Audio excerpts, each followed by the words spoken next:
জেলার বিভিন্ন জায়গা পরিদর্শন করে ত্রাণের দাবি শ্রীভূমি জেলা আমসুর। উল্লেখ্য, করিমগঞ্জ তথা বর্তমান শ্রীভূমি জেলা আমসুর এক প্রতিনিধি দল চরগোলা নায়ারগ্রাম এলাকায় উপস্থিত হয়ে বন্যা কবলিত সাধারণ জনজীবনের খোঁজ নেন।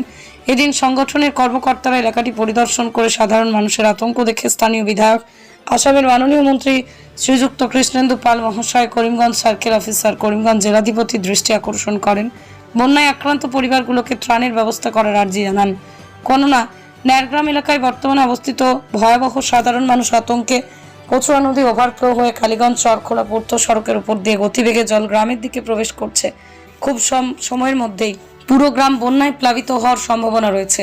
এমতো অবস্থায় মানুষ গৃহবন্ধু হিসেবে আছেন, তাই এদের করুণ অবস্থার কথা চিন্তা করে অতি শীঘ্রই ত্রাণের ব্যবস্থা করে দিতে সরকারি ত্রাণ দপ্তরকে অনুরোধ জানান করিমগঞ্জ জেলা আমসুর সাধারণ সম্পাদক আফজল হোসেন তাবাদার।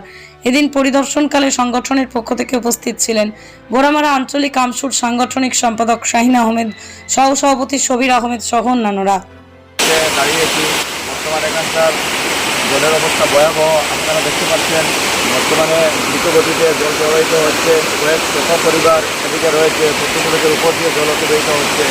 সেই জন্য এরা বর্তমানে আতঙ্কে ভুগছে এই অঞ্চলের জনগণ।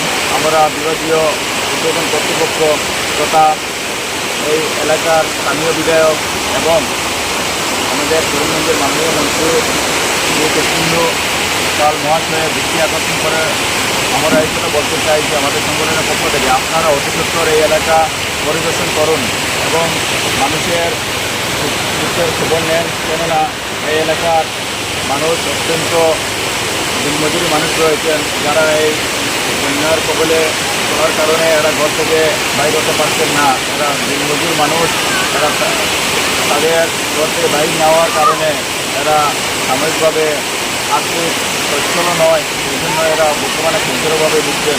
আপনারা এসে পরিদর্শন করে এদেরকে ত্রাণ দেওয়ার ব্যবস্থা গ্রহণ করুন। প্রসঙ্গে আমি করিমগঞ্জ জেলাধিপতি এবং করিমগঞ্জ সার্কেল মহাশয়কে আমি অনুরোধ করবো আপনারা অভিযোগ করে এসে এই এলাকা পরিদর্শন করে এলাকার স্থানীয় মানুষকে ত্রাণের ব্যবস্থা করে দেন।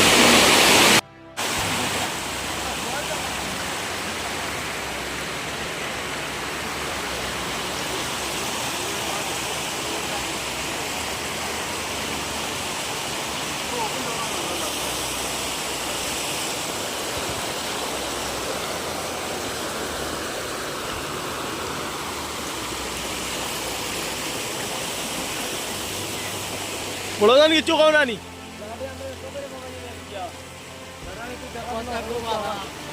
অবস্থা শিখে গেল মানুষের ঘর বাড়াই নেই